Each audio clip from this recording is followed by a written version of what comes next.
Hello friends! Vishnupriya, Prithvi Shetty ఇంకా గుర్తున్నారా మీకు? వీళ్ళిద్దరూ 'బిగ్ బాస్'లో చేసిన రచ్చ అయితే అంతా ఇంతా కాదు. వీళ్ళిద్దరూ అయితే 'బిగ్ బాస్'లో ప్రేమాయణం నడిపిన సంగతి కూడా మనందరికీ తెలిసిందే. అయితే వీళ్ళు బయటికి వచ్చాక ఒకరిని ఒకరు ఇప్పటి వరకైతే కలుసుకోలేదు. ఇటీవల విష్ణుప్రియ అయితే తన ఇన్‌స్టాగ్రామ్‌లో లైవ్‌కైతే వచ్చిన సంగతి మనందరికీ తెలిసిందే. తన అభిమానులతో ఎన్నో ముచ్చట్లు చెప్పుకున్న విష్ణుప్రియని అయితే ఒక అభిమాని "అక్క, మీరు ఇంకా పృథ్వీతో టచ్‌లో ఉన్నారా?" అని అడగగా విష్ణుప్రియ అయితే ఒక్కసారిగా ఎమోషనల్ అయిపోయిందన్న సంగతి మీరందరూ చూసే ఉంటారు. విష్ణుప్రియ అయితే ఒక్కసారిగా "అబ్బా! ఎందుకిప్పుడు గుర్తు చేశారు పృథ్వీని మీరు" అంటూ ఒక్కసారిగా అయితే నవ్వింది. "నేను పృథ్వీని మర్చిపోలేకపోతున్నా.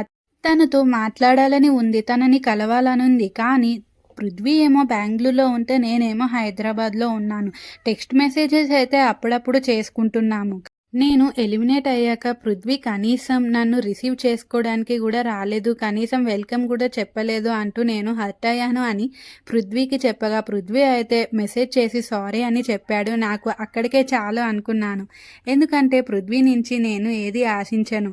ఆ విషయం పృథ్వీకి కూడా తెలుసు. మా ఇద్దరి మధ్య బెస్ట్ అండర్‌స్టాండింగ్ అయితే ఉంది అంటూ చెప్పుకొనే వచ్చింది. అదే అభిమాని "అక్క, మీరు నిజంగా 'బిగ్ బాస్'లో లవ్ చేసుకున్నారా? లేకపోతే జస్ట్ డ్రామా ఆడారా కంటెంట్ గురించి?" అని అడగగా "అయ్యో రామా! నేను కంటెంట్ గురించి అయితే ఇంతమంది వచ్చి చెప్పినా, మా డ్యాడీ వచ్చి చెప్పినా సరే నేను ఎందుకు వినకుండా ఇంకా అదే కంటెంట్ నడుపుతాను, మీరే చెప్పండి" అని ఇంకా "no more questions to Prithvi" అనేసి అయితే నవ్వుకుంటూ చెప్పేసింది.